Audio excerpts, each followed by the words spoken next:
Good morning and welcome back to Tarot Tats and Tea. I'm going to talk to you about a deck that came into my possession recently. I had seen this a number of years ago, a few years ago anyway, and it was something I was sort of sitting on the fence about, and then it was out of stock for a while, and it wasn't until I had really looked into it I decided to bite the bullet and purchase the deck. It is a beautiful deck. It is a dark deck, and it is a deck that you can gel with, but I think you do need to read the book on this one, and I'll explain why in a minute. But first of all, what deck am I talking about? I'm talking about the Tarot of Vampires. Okay, this is a deck created by Ian Daniels. It is published by Llewellyn. And it comes, with that traditional sort of Llewellyn cardstock with the gloss. There you can see the backs of the cards. Let's see what it says on the blurb on the back of the box.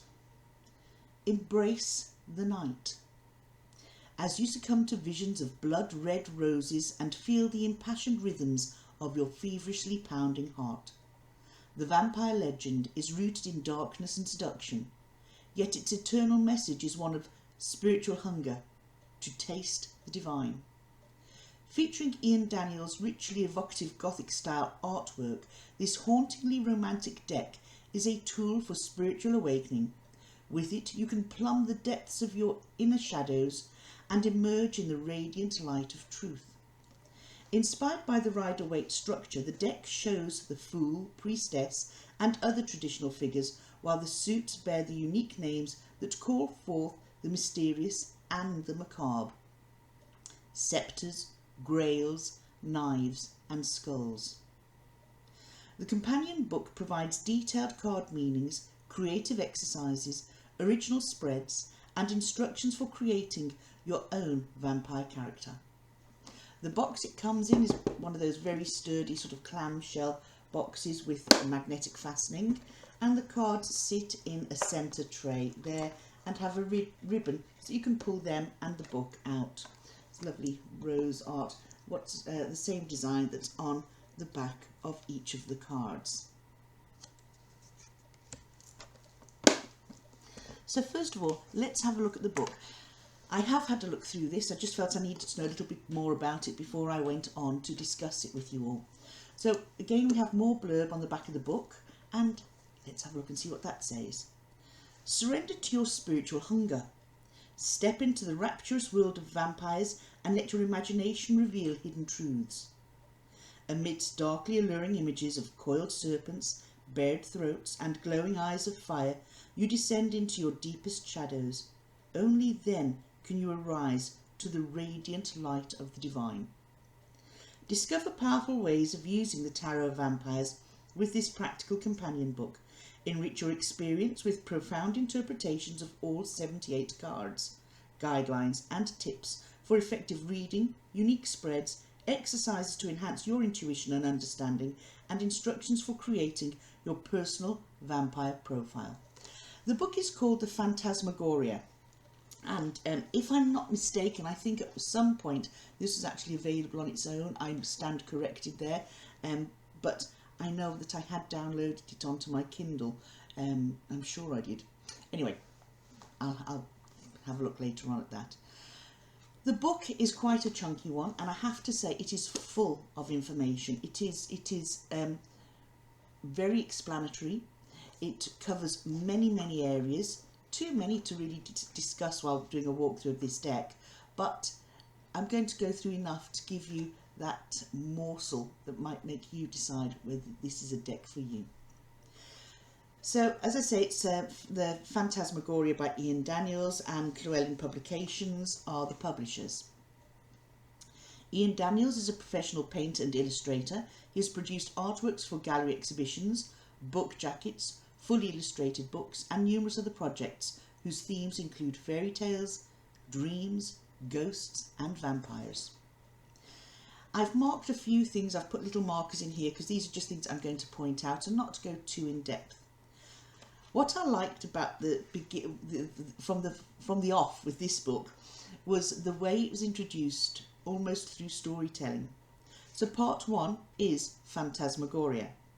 And there's a quote here from H.P. Lovecraft from the Necronomicon. That is not dead which can eternal lie, and with strange aeons even death may die.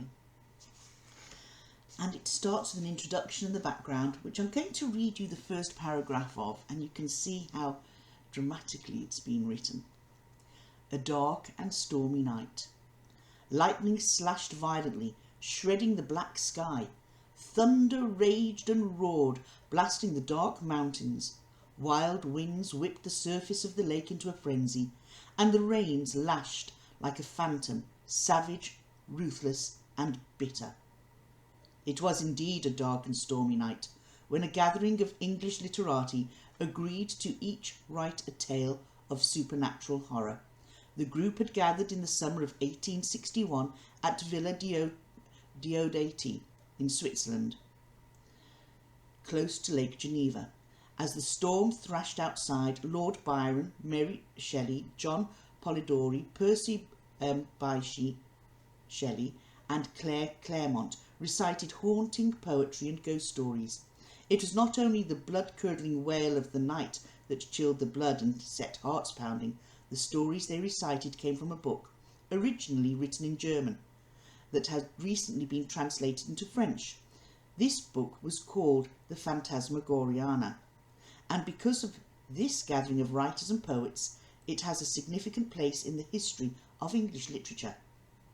The collection has its origin in the Gespenster book, which literally means ghost book, a 5-volume anthology of German ghost stories. And so it continues. It gives us a lovely background and builds on it and brings us to the creation of this deck. I've marked up different parts here. This next section is under alchemy, and it's about the cards. And we have a quote by C.S. Lewis from Till We Have Faces. Holy wisdom is not light and thin like water, but dark and thick like blood. And in here we look at the Mage Arcana, where the mages are broken down into 3 groups: the elemental trumps, the planetary trumps, and the zodiacal trumps. And then with each of those trumps, it also gives us the Hebrew alphabet that card is related to. So when I talk about elementary trumps, planetary or zodiacal trumps, the likes of, let's have a look now if we go through here, the Fool, the Hanged Man, and Judgment come under the elemental trump of air,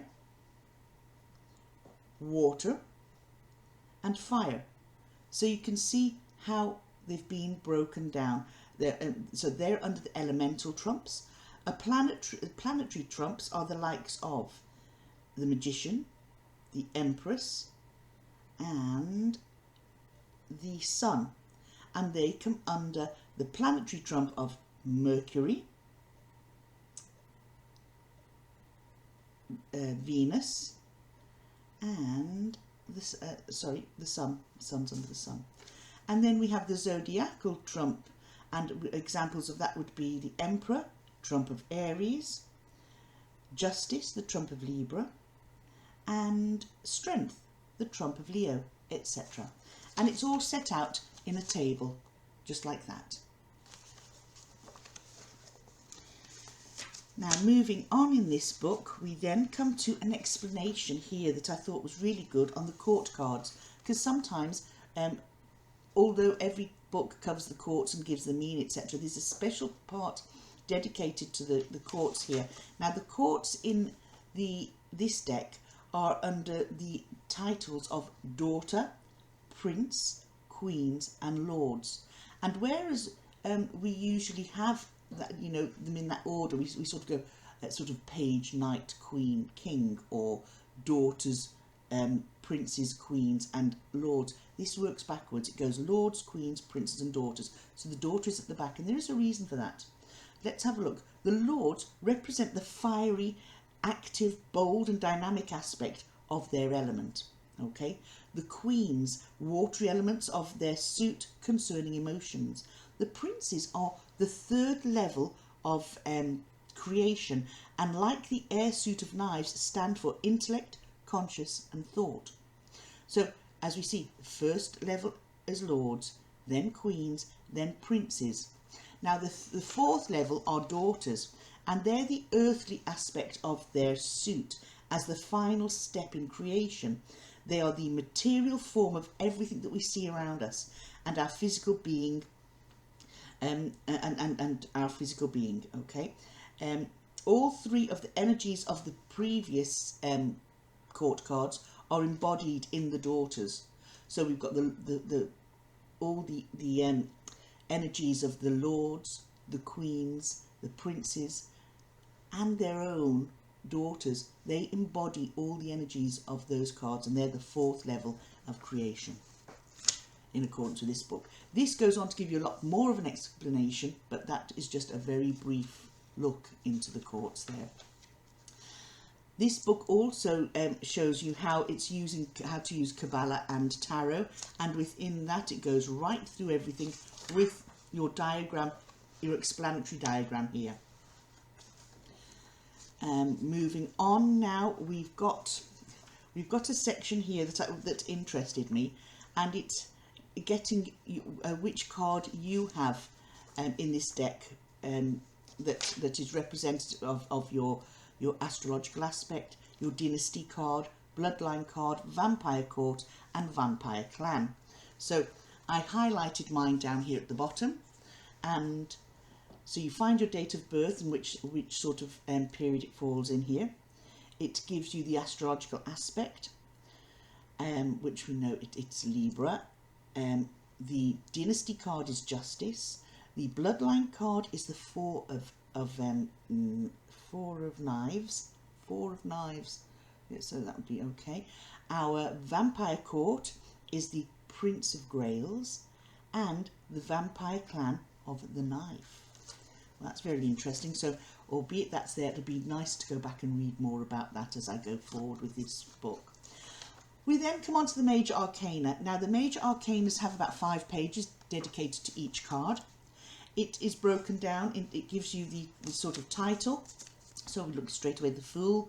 It gives you the alchemy of the card and the kindred spirits. It then goes on to discuss the essence of the card and the message of the card. It then goes on to analysis and symbolism and the shadow side of the card before we move on to the next one. In our minors, there are 3 pages dedicated to each minor, and again it's the same sort of heading as the alchemy, kindred spirits, essence, the message, analysis and symbolism, and the shadow. So really this is quite an in-depth book. It's something that's quite meaty, and I really do recommend reading the first section of the book before you go on to diving into the cards themselves.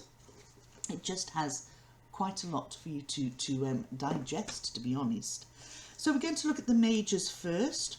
Now, my deck arrived, I was a little bit miffed because we can see there's some damage to my cards. Okay, now they were wrapped in that sort of plastic wrapping that they wrap on cards, but some of mine were stuck together, and as a result, part of the front of the card is on the back of another, etc.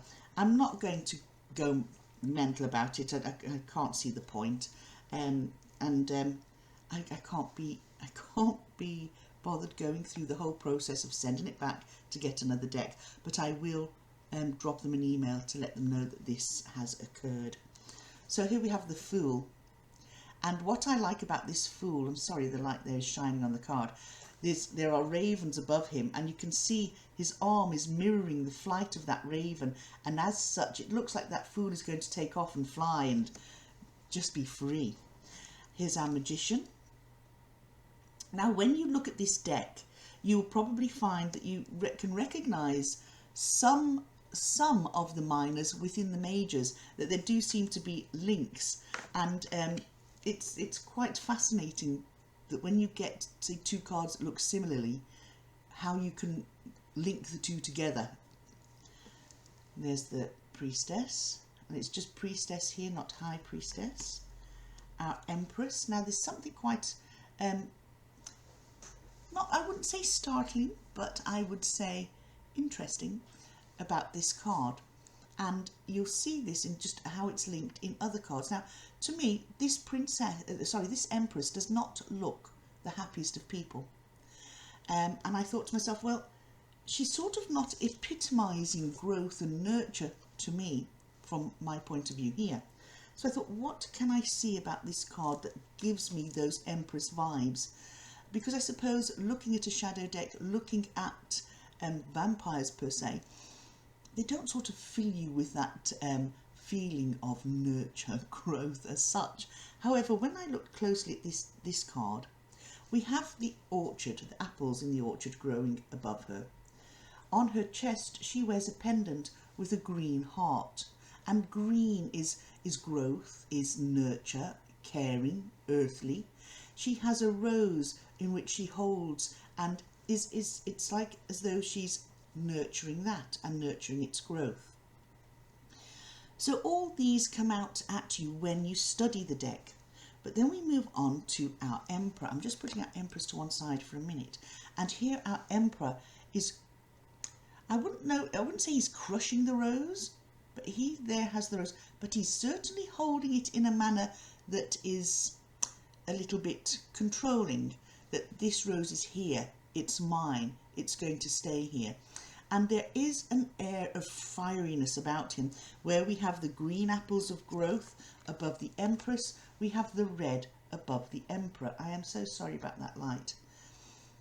Okay, here we have the green pendant of growth. Here on this ram's head on his staff, we have an upside down heart, an inverted heart in red.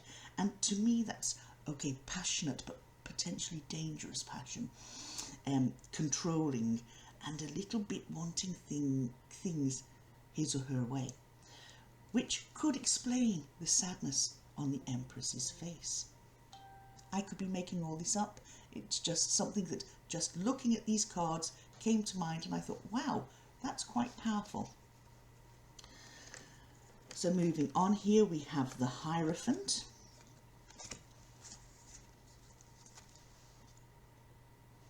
And I could go in depth into this card as well, but then we'd be here all day. Now this is where I found this wow factor. Here we have our Lovers card. And what do we see here? Is that the Empress? Oops, that's the Emperor. Let's find the Empress. Why would I come to that conclusion? Why would I come to that observation? Well, it's her pendant. She has the green pendant here, and if we go over here, we see her green pendant is there, but inverted.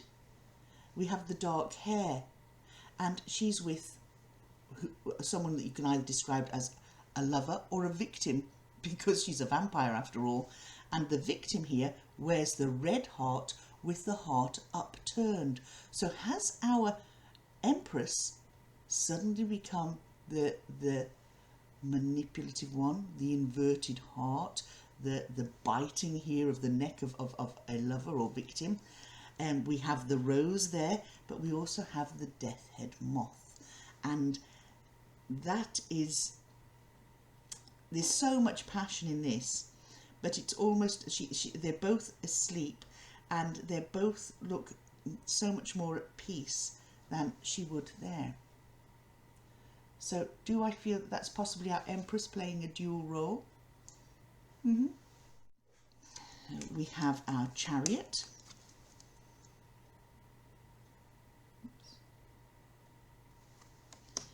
The Justice card.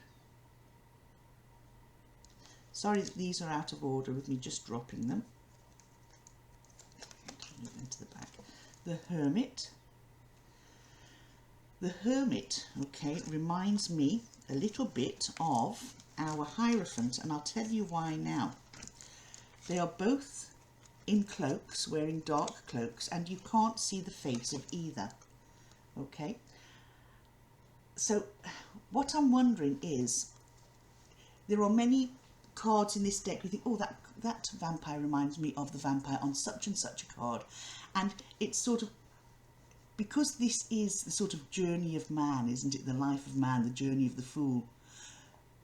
Yes, they are, because it's that person, different stage in that person's life. Okay, and we're looking at our shadow sides. So yes, it could well be that we might be the Empress, but we might want a little bit on the side type of thing, you know. With the Hermit, I feel he reminds me a little bit of our Eight of Cups. And you know, when we see the Eight of Cups, we see traditionally in the RWS somebody walking away. The cups are there, a couple of them are cracked, and with their staff just deciding to turn their back on things that no longer serve them. With this, carrying those skulls, which fits in with our Grail's suit, is the Hermit going away to mend himself? Is he carrying his hurts and his pains? Is he doing an Eight of Cups activity to go away and heal, to work on his shadow side? And these are the shadows he's taking with him to work on.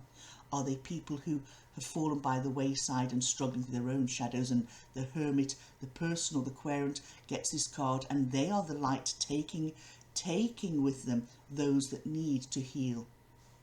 Okay, it depends on the energy of the reading at the time. We have our Fortune card. Note it's not the Wheel of Fortune, just Fortune. Our Strength card. The Hanged Man gives you a bit of the ick moment, because it does look like Satan is either being sent to hell or lifted from hell, one or the other. But it also puts in mind to me Saint Peter, who was crucified on an inverted cross because he felt he needed a worse death than Jesus himself after he denied Jesus 3 times. When the cock crow, you will have denied me 3 times. No, I wouldn't. What are you talking about? So when that occurred, and Jesus, even after that said, Peter, you are the rock on which I will build my church, and hence came forth the Catholic Church, this puts me in mind of, well, we have a devil-like creature on it. You see the horns, you see the serpents, you see he's bound and nailed to an upturned cross, and he's either descending to hell, being pulled from hell, but he's having to really take a look at his life and things that are going on around them. And all those biblical references there are what it put me in mind of from my childhood learnings. You know, the upturned cross, that devilish sort of creature on the cross. And it put me in mind of St. Peter. And in a way, the things that have gone on within various religious organisations, that within their midst lies a devil, And, we can argue the toss, now, what are you talking about, Elaine? But at the end of the day, there's no denying that atrocities have occurred, and therefore, to me, that is getting to the crux of the problem and having to weed it out, looking at, what do you do? For me, I looked at it, and organised religion was no longer for me a long time ago. But that's sort of what sprung to mind, and that's why it gave me the ick. I am not saying I am right in any way, shape or form. It's my take on it, and I can understand it if it, I hope it doesn't offend people, but that's my finding. The Death card. I think that's one of the prettiest death cards I've come across. Temperance. Temperance. The Devil. This is some devil card. It's almost like it's this creature that's on that cross. The Tower card's very interesting, because here, in this Tower card, we actually see 2 towers. Now, in the background, we can see a tower being hit by a lightning bolt. So is this sort of knight going to battle to defend his tower? Has this knight created a new tower? There's no people falling from the tower. It looks like, look, this one has been hit by weather, It could indicate that it's been hit by wars, it's been hit by everything, and this fella's going to battle before it comes along and destroys this tower. It's change, it's all happening and having to, you know, flee with these unexpected changes. The Star card. We see a silhouetted figure in the background here. Sorry, I keep pointing to the wrong side. My computer's not sort of mirror image here. We have the Sun, and that could be representative also of the Lovers and of the Two of Cups. We have the Judgment. Look at that. We have the World card, and this is quite a different world card that we would be used to seeing. And this should have come before the World card. It's the Moon, okay? And that's quite a card that you could dive deep into and extract or extrapolate your own meanings from each image. Now, yes, it'd be very easy for me to dive into this, find the cards, look at the Hanged Man even, and think, why am I getting that? Does it actually say anything in here about it? I don't know, I haven't read it, but that's there for us to use. And remember, you can add your own interpretations of the cards you see in front of you to the interpretations of the creator, and that just enhances your reading. It gives your reading meat, and it gives you something for you to sink your teeth into. It broadens your understanding of the cards. It adds to the traditional meaning along with the interpretation of the creator, and then you add your own. It's lovely when you get something like this and you think, oh, but this is what I get, and you might make a note in your book and say, oh, I must put that there because that's how I feel. And quite often you'll find that somewhere within your interpretation it blends in with the interpretation of the creator. So it'll be interesting to see. Let's see where our Hanged Man is and see if there is anything there that we can sort of say, oh, well, that sort of fits in. So with the Hanged Man, the alchemy is elemental trumps of water, connects Gebra with Hod on the Tree of Life, and the kindred spirits, the spirit of the mighty waters, Prometheus and Attis. The essence of the card, the dying god, sacrifice, surrender, restraint or blockages, unconditional devotion, and that's where I feel the unconditional devotion came to Saint Peter after Jesus pointed out, I told you 3 times, the cockerel crowed, you denied me. And his devotion then, he decided, I want a worse death than Christ himself, and was hung on an upturned cross. So you can see there are, or maybe they might be tenuous sort of links, they're there. Self-denial, emotional release, fantasy, illusion, psychic abilities, suspension, patience and faith, seeing things from a new perspective, reversal, dilemmas, mysteries and mazes, redemption, revival, rebirth, enlightenment, maturity or wisdom. There's the message that comes through here. Sacrificing our ego would fit in with how I felt there. Old ideologies or false morality. Well, we see that, don't we, in my own taking of what it said to me. And it goes on, so on and so forth. It would be very interesting to actually go through that and just highlight what fits with how I feel. So we're going to look at our first set of minors, and we're looking at grails. I love the aces in these cards. They are really quite colourful. I'll just show you the ace here of grails. I'm so sorry about this light. I need to reposition my computer, I think. So there we go, the ace of grails. Here we have our 2, 3, 4, 5, 6, 7, 8, 9. Oh, sorry, that's our 8. What was that one then? 7. I was flying through these, sorry. That's our 8 and 9. And that's our 8 of Grails, which would have been our 8 of Cups. And look how there's the chain bonding this person's hand and with the cups there, turning his back on his castle there and people behind him. That's a very different perspective to what we're used to seeing.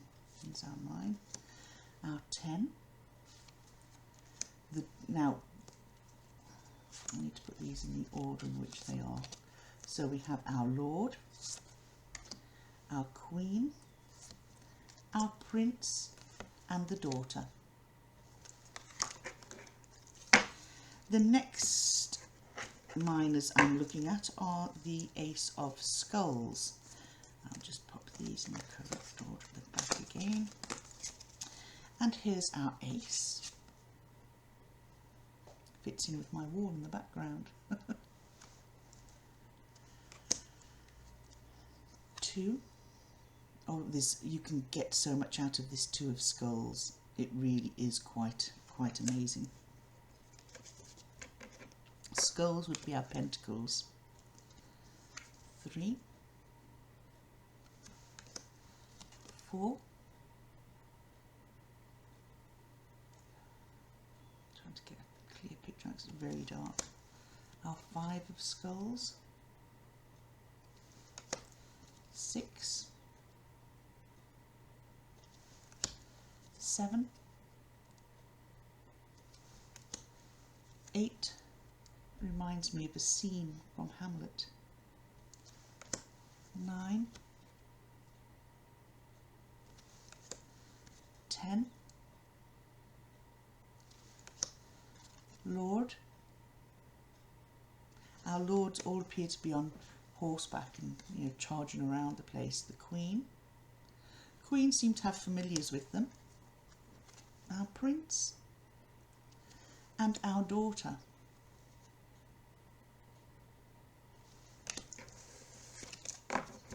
The next suit are sceptres. Sceptres would be equivalent to the wands, and that's our Ace. 2 of sceptres.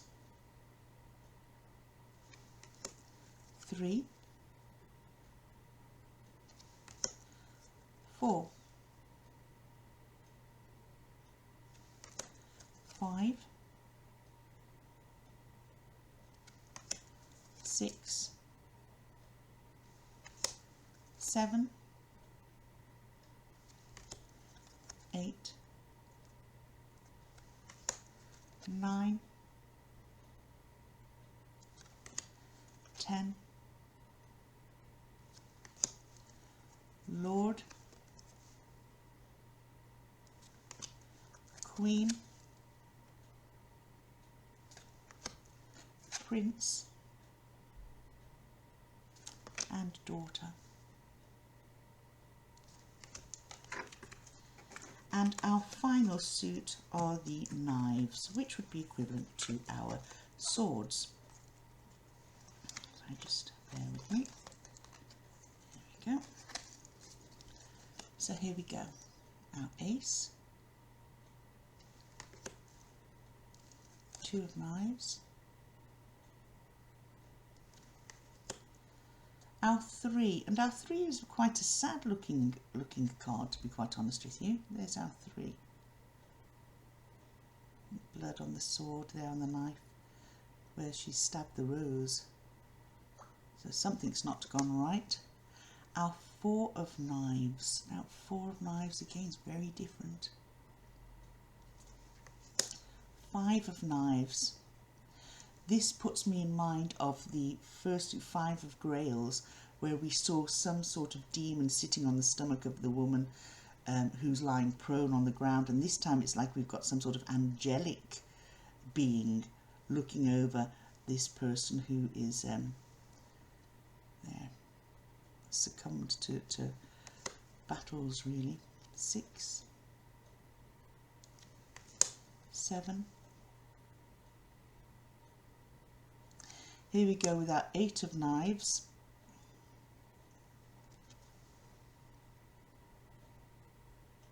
And there are little aspects of symbolism in this that you can't pick up because this camera is not the brilliant camera, in the most brilliant camera in the world. In fact, it's one that really needs updating as soon as I can. 9 of knives, 10, our Lord of Knives, Queen, and she very much reminds me of the the 3 of Knives, where we saw the young girl with the blood covered knife, and that's what we have here, and with her familiar with her as well, the Crow. Our Prince of Knives, and finally our Daughter of Knives. Now, it could be argued about the deck, well, you know, yes, it's a lovely deck, blah, blah, blah, blah, but they're all just vampires sitting in different positions. That may be so, but, you know, you can pick out things from the deck. You can pick out items from the cards. There are cards, when you look at the minors, you can actually pick them out. Pick that minor out in the majors, or you can look at the majors and say, oh, that reminds me of such and such in the minors, and putting them together you can see how they can link together in different ways. It's a deck that I like. This is the only thing that put me off. Let me just show you now. When I hold the deck together, how it would normally sit flush.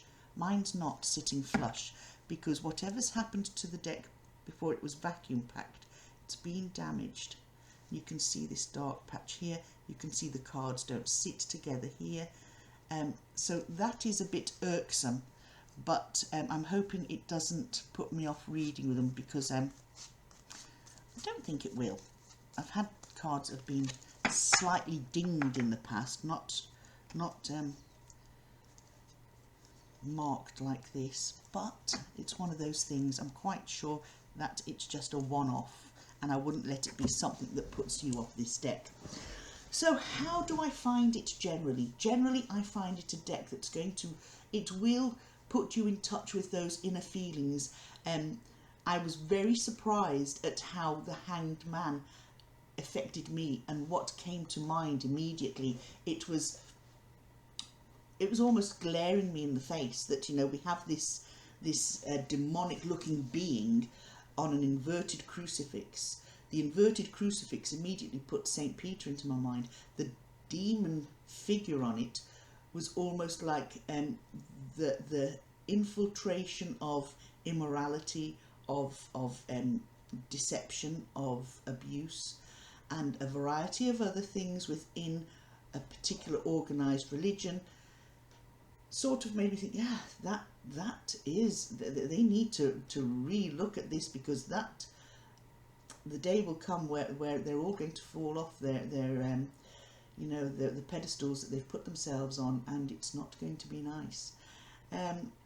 So I've hopped on about that too much now, but generally that's an example of how just one card in this deck has hit a nerve. And that's what shadow work is all about. It's hitting that nerve. Why did that card affect me to the level it did? Maybe it's because I came from a religious background. I grew up a Catholic. I entered the convent. And that card almost screamed at me everything that I had felt, some of the things I had witnessed within the religious life. So if one card can do that, when you sit and you look at the others, and maybe if you meditate with them, do that activity of stepping into a card. How does that card speak to you? What is it telling you? Remember, shadow work, you have to be ready to take part in shadow work, because it can be quite well, it can shake your foundations on occasions if you allow it to, or if you're you know, you sort of, well, why does something like that bother me? Why do I react in a certain way to certain behaviours? And well, how can a card make me react in the manner it did? Well, there's an example. So folks, I hope you've enjoyed this walkthrough. Whatever you're doing today, have a lovely day, and I shall be back soon with other activities here on Tarot Tats and Tea. Take care. Bye now.